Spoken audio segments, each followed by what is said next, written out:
तो बच्चों, आज हम लोग भूगोल विषय के 7वें प्रकरण का दूसरा हिस्सा नगरीकरण, इसको समझने की कोशिश करेंगे।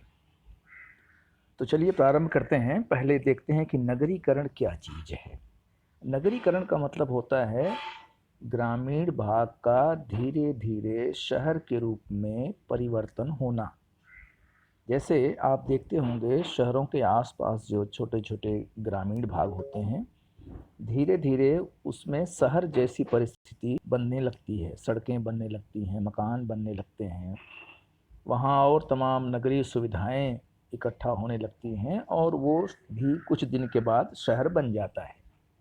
तो ये जो प्रक्रिया है, नगर बनने की प्रक्रिया, इसको कहते हैं नगरीकरण। यहाँ आप देखिए, इसमें भारत के नगरीकरण का एक ग्राफ दिखाया गया है जो नगरीकरण की प्रवृत्ति को दर्शाता है।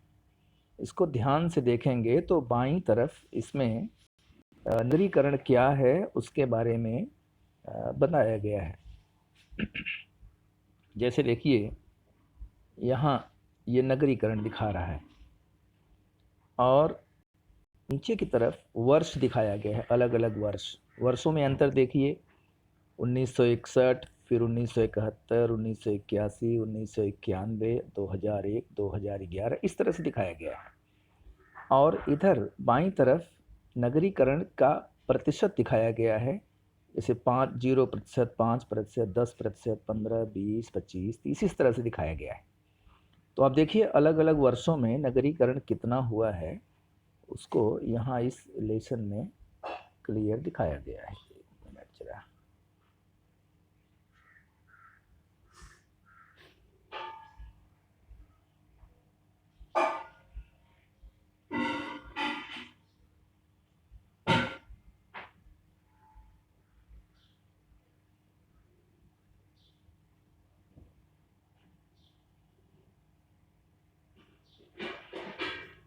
एक मिनट है। हाँ, 1961 में नगरीकरण कितना है? 18%। 1971 में 18.2%। 1981 में 23.3%। 1991 में 25.7%। इस तरह से अलग अलग वर्षों में नगरीकरण दिखाया गया है। बच्चों, एक बात और ध्यान देना है, इसमें दो वर्ष, जो दो अलग अलग डेटा है, 1961, 1971, इसके बीच के समय को कहते हैं दशक। दशक माने 10 वर्ष। तो ये जैसे 1961 से 1971 का एक दशक हुआ। ठीक है। अब प्रश्न यहाँ पूछा गया है 1961 में नगरीकरण कितना था? तो उत्तर साफ है, 1961 में नगरीकरण 18% था। किस दशक में नगरीकरण सर्वाधिक था? अब देखिए किस दशक में, 10 वर्षों में। तो अंतिम जो दशक है 2001 से 2011 के दशक में नगरीकरण सर्वाधिक था। यहाँ ये क्लियर हो गया। किस दशक में नगरीकरण में वृद्धि बहुत कम थी? तो देखेंगे तो ये जो पहला दशक है 1961 से 1971 का, इसमें नगरीकरण की वृद्धि मात्र 0.2% दिखाई पड़ रही है।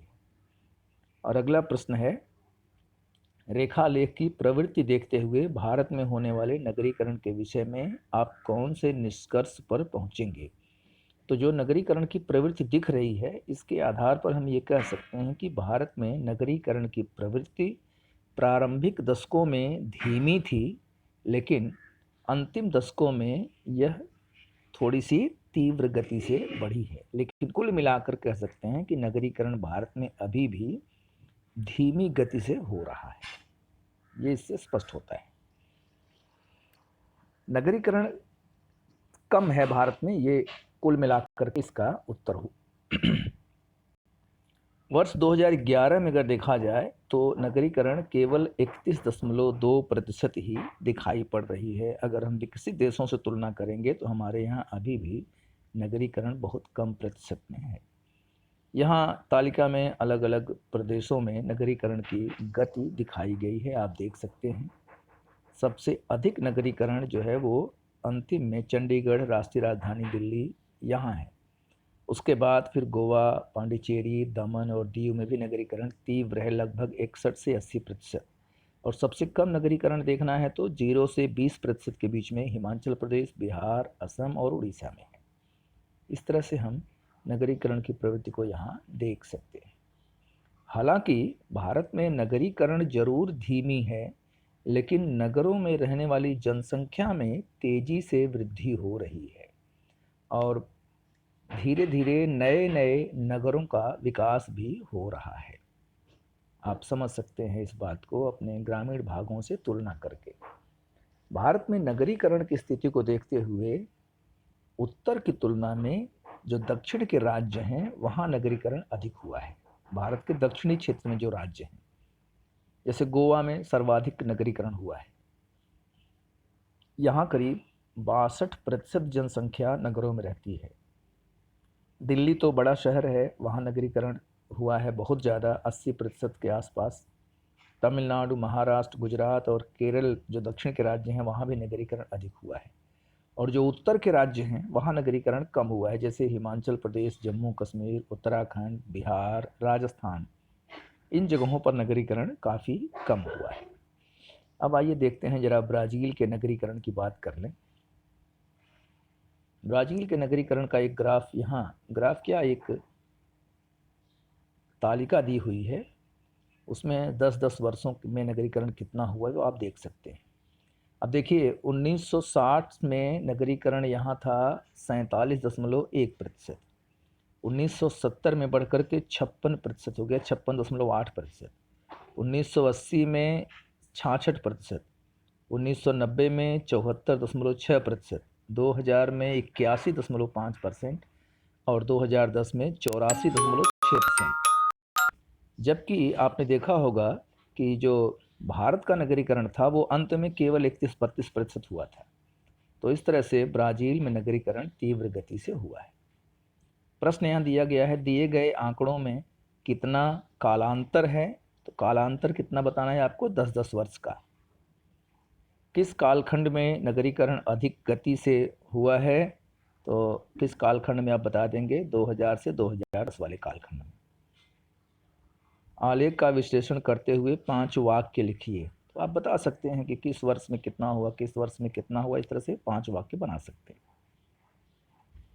विकासशील देशों में ब्राज़ील में नगरीकरण सर्वाधिक हुआ है। इस देश में नगरीकरण की प्रक्रिया बहुत तीव्र गति से हुई है। लगभग 86% जनसंख्या ब्राज़ील की शहरी भाग में रहती है। 1960 से सन 2000 तक इन 4 दशकों में 60 से 70 एक दशक, 70 से 80 एक दशक, 80 से 90 एक दशक और 90 से 2000, यानी 4 दशकों में, 40 वर्षों में नगरीकरण की गति बहुत अधिक रही है। लेकिन उसके बाद ब्राज़ील में नगरीकरण की गति धीमी पड़ गई है। धीमी इसलिए पड़ गई है कि ब्राज़ील सरकार की कुछ नीतियां इस तरह से हुई हैं जिसकी वजह से विकेंद्रीकरण, यानी जो शहर थे अब जनसंख्या गांव की ओर बढ़ने लगी है, उसको विकेंद्रीकरण कहते हैं। ब्राज़ील में मुख्यतः दक्षिणी और दक्षिणी पूर्वी भागों में साओ पालो महानगर और औद्योगिक प्रदेशों में नगरीकरण की वृद्धि सर्वाधिक है। देश के केवल कुछ ही भागों में होने वाली जनसंख्या वृद्धि और अधिवासों का केंद्रीकरण ध्यान में रखते हुए ब्राज़ील की सरकार ने एक नियम बनाया, एक नारा दिया कि पश्चिम की ओर चलो, एक नीति बनाई। इसमें कुछ चुनिंदा भागों में होने वाले नगरीकरण की गति कम हो गई और जनसंख्या का विकेंद्रीकरण हुआ, यानी गांव की ओर जनसंख्या जाने लगी, जिससे देश में जनसंख्या का विकेंद्रीकरण हुआ और जनसंख्या के वितरण में असमानता कम हुई। तो इस प्रकार से ये ब्राज़ील के नगरीकरण की चर्चा यहाँ पर समाप्त होती है और ये चैप्टर यहीं पर समाप्त हो जाता है।